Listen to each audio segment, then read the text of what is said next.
믿음 있기라는 제목으로 말씀을 나누겠습니다. 우리 삶에는 다양한 이어짐이 있습니다. 누군가는 돌아가시기도 하고요. 누군가는 태어나기도 합니다. 제가 이전 교회에서 그런 일이 있었어요. 또 같은 날에 누군가는 돌아가시고 누군가는 태어나더라고요. 내가 자식을 낳았지만 내 자식이 또 자식을 낳습니다. 그런 이어짐도 있고요. 계주 경기에서는 선발 주자가 바톤을 후발 주자에게 넘기면서 계속 달리기는 이어가게 됩니다. 선생님의 가르침은 끝이 아니라 다음 선생님을 통해서 계속 이어지게 되죠. 할머니의 손맛은 어머니를 이어 딸에게까지 전수되어서 이어집니다. 우리는 하루하루를 살아가며 인생을 잊고 만들어가고 있습니다. 이처럼 세대의 역할과 사명, 전통과 문화, 시간과 노력의 부분에 있어서 이어감의 삶을 우리 모두가 함께 살아가고 있습니다.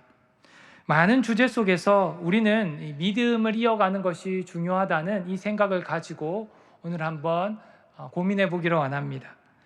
이전 교회에서 믿음의 4대손을 보았습니다.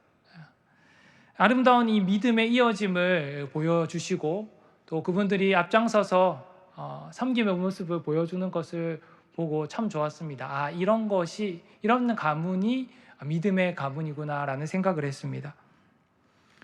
아마 우리 교회도 이런 경우가 많이 있다고 생각이 되어지는데요. 이 믿음의 이어가 믿음의 이 명문가를 보면서 이런 아름다운 일들이 우리 가운데 더욱 많아지면 좋겠다는 생각을 가집니다. 이 아름다운 믿음의 흐름을 어떻게 하면 계속 이어갈 수 있을까요? 오늘에게 주신 본문을 통해서 함께 생각해 보기를 원합니다. 창세기 11장은 두 가지 내용이 나오고 있습니다. 하나는 우리가 잘 아는 이 바벨탑 사건입니다. 그렇죠. 1절에서 9절까지 나타나고 있고요. 또 하나는 이 믿음의 계보를 통해 바벨탑 사건 이후에 인류가 어떻게 퍼져나가는지를 볼 수가 있습니다. 10절부터 32절까지의 내용이죠. 우리가 오늘 읽은 이 본문은 이 두 가지 내용을 이어주는, 연결시켜주는 본문이라고 볼 수 있겠습니다. 먼저 바벨탑 사건을 언급을 드리며 바벨탑 사건 이전에는 온 인류가 하나의 언어였지요. 지금까지 계속 하나였다면 참 좋았겠습니다. 그렇죠? 영어 공부도 안 하고요. 그러나 그들은 바벨탑 사건 이후에 언어가 나누어지는 결과를 맞이하게 되었습니다. 바벨이라는 단어에는요, 흩어지다라는 의미가 담겨 있습니다. 그들의 죄악으로 인해서 온 인류가 흩어지게 된 것입니다. 나누어지게 되는 거죠. 그들의 죄악이 무엇입니까? 4절을 한번 같이 읽어보도록 하겠습니다. 4절 시작.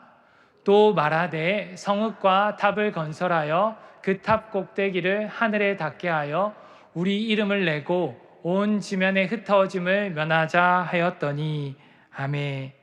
그들은요, 흩어짐을 면하기 위해서 모이게 되었습니다. 그 이면에는요, 왜 그랬을까요, 여러분? 홍수 심판으로 영향을 받았을 수 있습니다.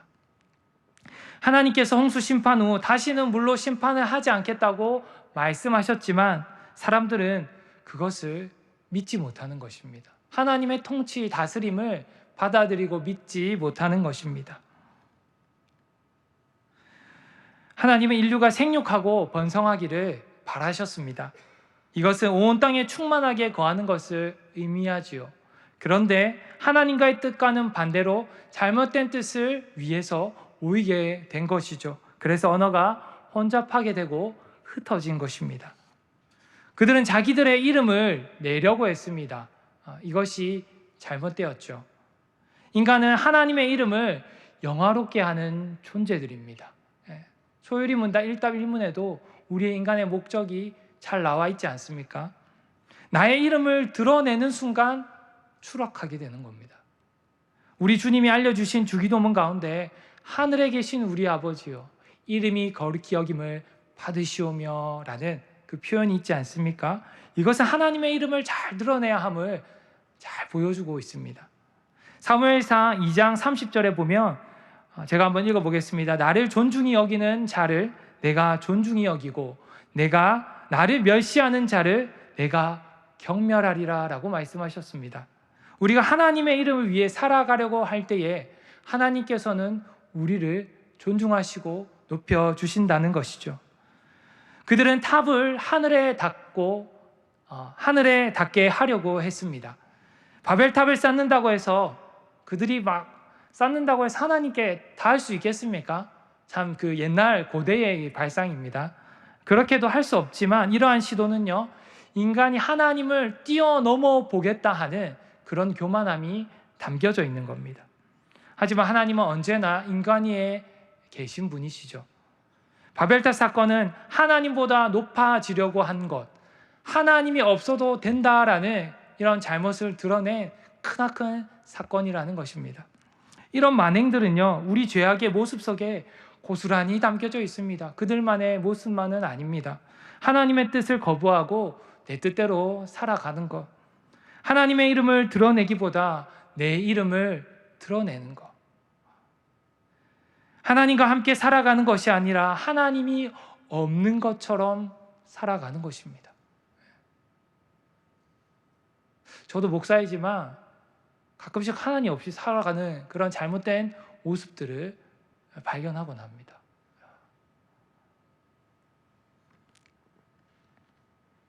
우리가 바벨탑을 짓고자 한 그들처럼 살아가려고 한다면 하나님은 우리의 죄악이 계속해서 서지 못하도록 반드시 흩으실 것입니다.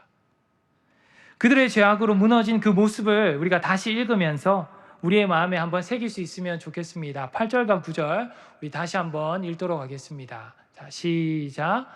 여호와께서 거기서 그들을 온 지면에 흩으셨으므로 그들이 그 도시를 건설하기를 그쳤더라.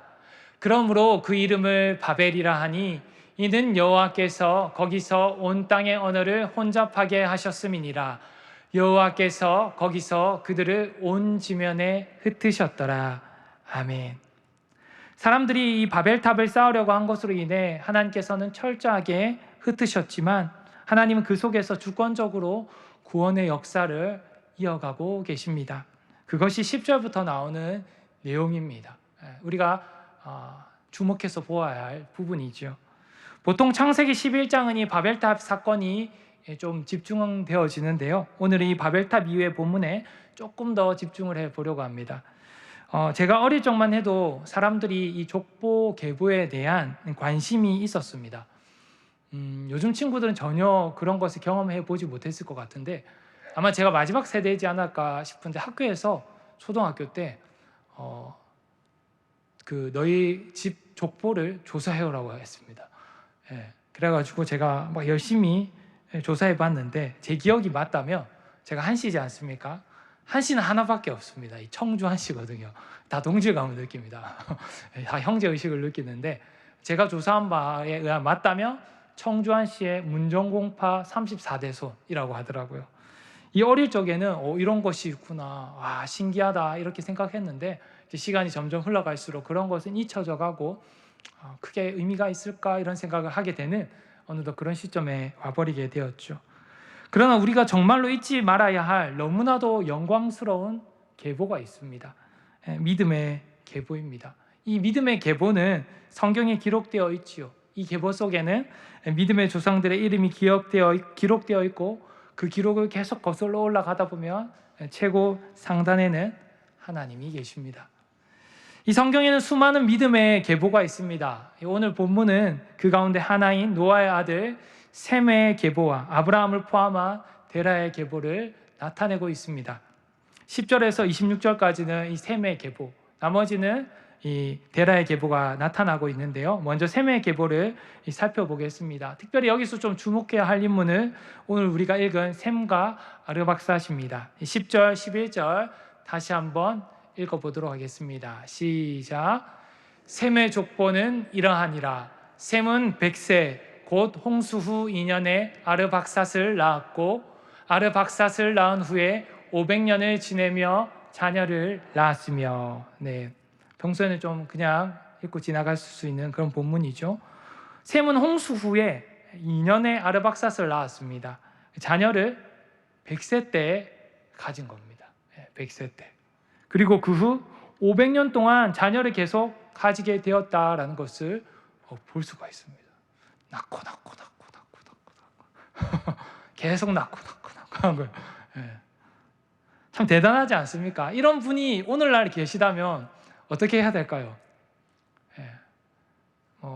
상 줘야 되지 않을까요? 상 줘야 될 것 같습니다. 우리 시대와 비교해서 그렇지 그 당시에는 당연한 일이었다라는 것을 생각해 보아야 합니다. 셈은요 600세에 죽었습니다. 그런데 셈으로부터 8세대 후인 데라의 수명은 205세입니다. 홍수 사건 이후에 이 수명이 조금씩 줄어드는 것을 볼 수가 있습니다.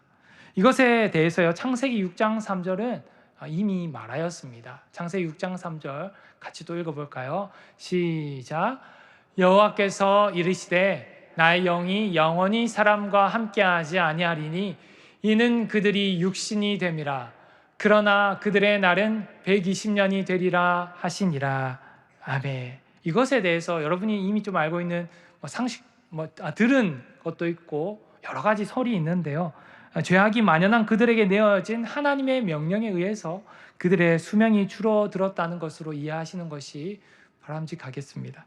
인간의 생명이 하나님께 있다는 또 하나의 증거입니다. 이 셈의 자녀로 아르박삿이 나오는데 이 셈의 자녀는 창세기 10장 22절에 보면 아르박삿만이 아니라 엘람 그리고 아수르, 룻, 아람도 있었습니다. 여러 명이 더 있었다라는 거죠. 그럼에도 오늘 이 셈의 계보에서 셈 다음으로 아르박삿이 나오는 이유가 무엇일까요? 이것은요 구원의 역사를 보여주기 위한 선별적 기록이라는 것입니다. 선별적 기록이에요. 원래 일반 계보는 장자를 중심으로 기록되지 않습니까? 그러나 믿음의 계보는 하나님이 택하신 자들을 통해 믿음의 역사를 써 내려간다라는 것을 알 수 있는 것입니다. 아브라함 다음에 이삭 다음에 에서가 와야 되는데요. 여러분 에서가 나오지 않고 이삭이 나오는 거죠. 야곱이 나오는 거죠. 그렇죠. 야곱 다음에 르우벤이 와야 되지만 유다가 나오는 겁니다. 요셉도 아니고요. 선별적 기록이라는 것을 뒷받침해 주고 있습니다.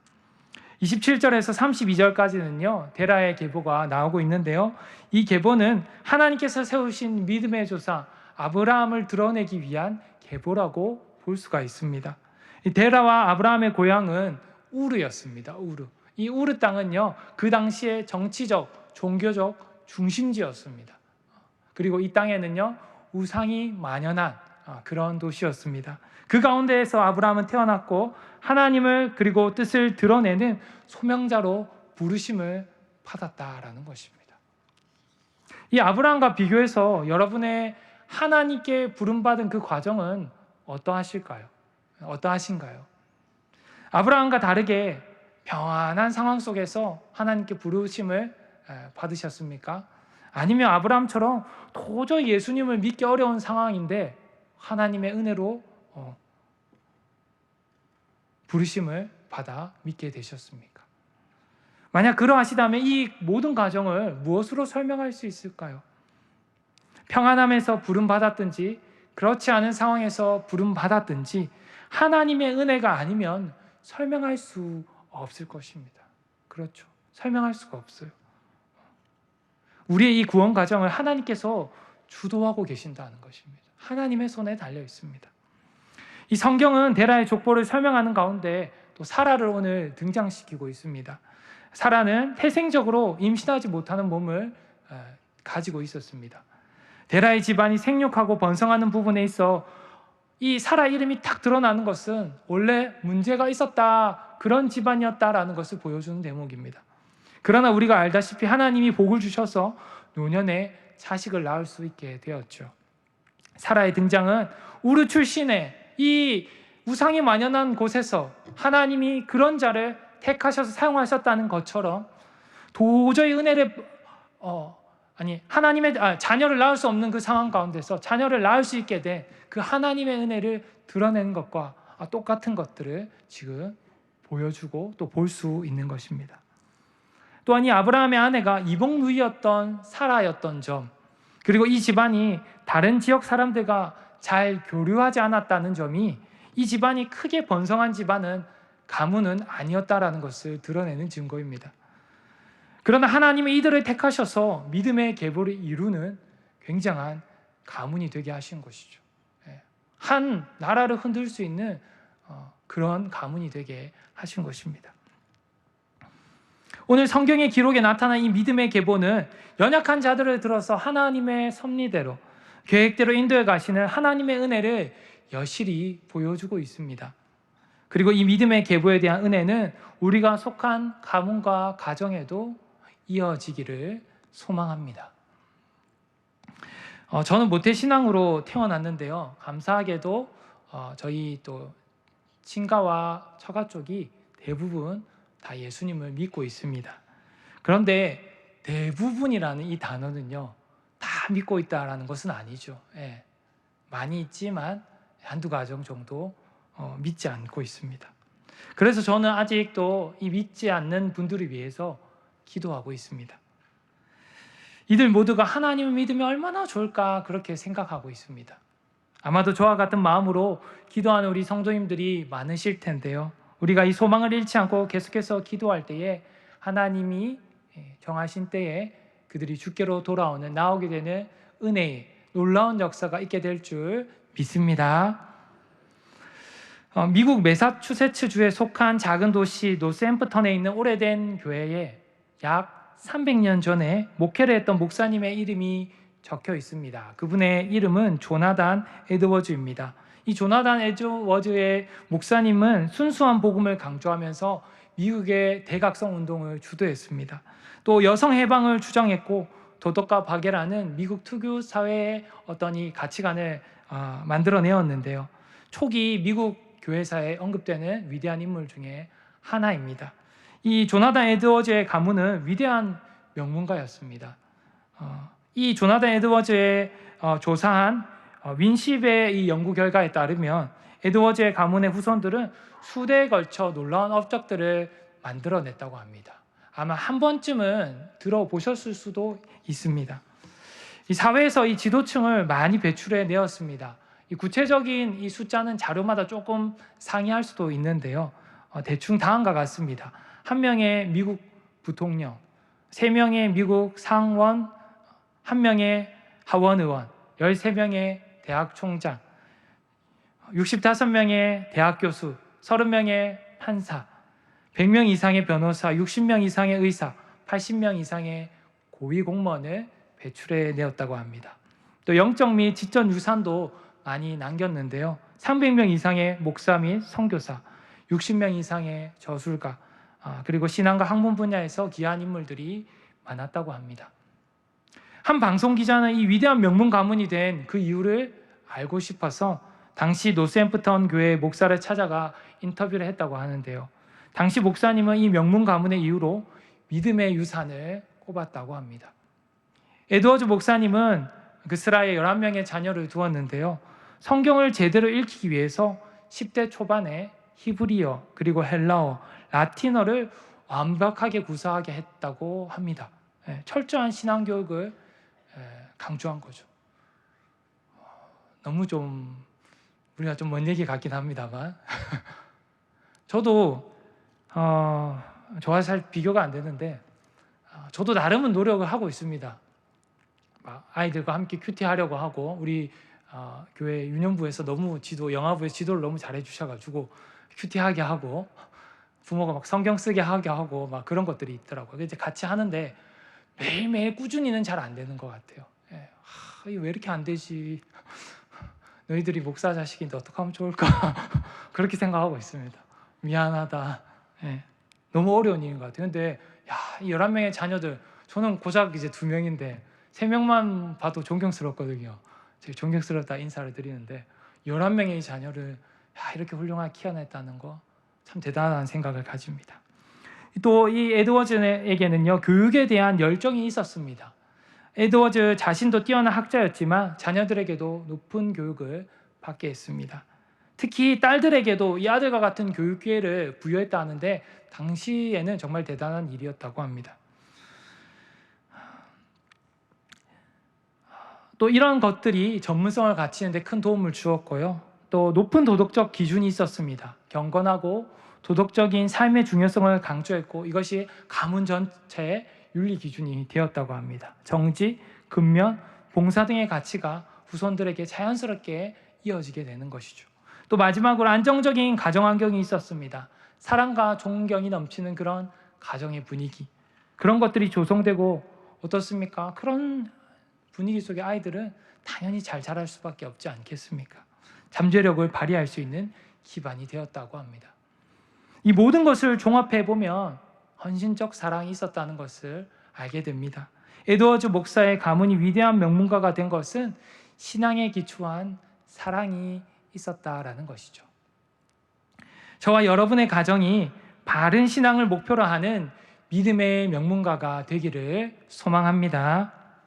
그러기 위해 자녀들을 배부르게 하며 편하게 하기 위해서 돈을 벌며 애를 쓰기 이전에요, 신앙에 기초한 사랑을 하고 이 신앙의 유산을 물려주기 위해 애를 쓰는 모습들이 우리 모두에게 있기를 원합니다.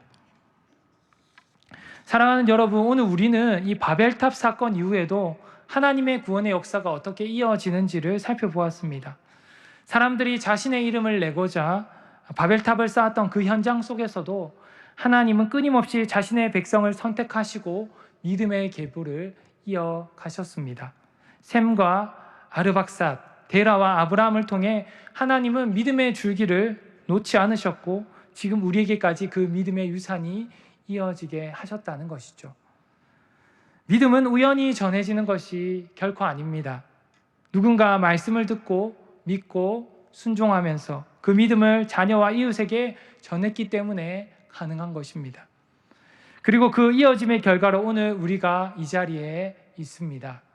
이제는 우리가 그 믿음의 계보를 이어갈 차례입니다. 여러분의 가정이, 여러분의 삶이 믿음의 명문가가 되기를 축복합니다. 저도 너무너무 그렇게 되었으면 좋겠습니다.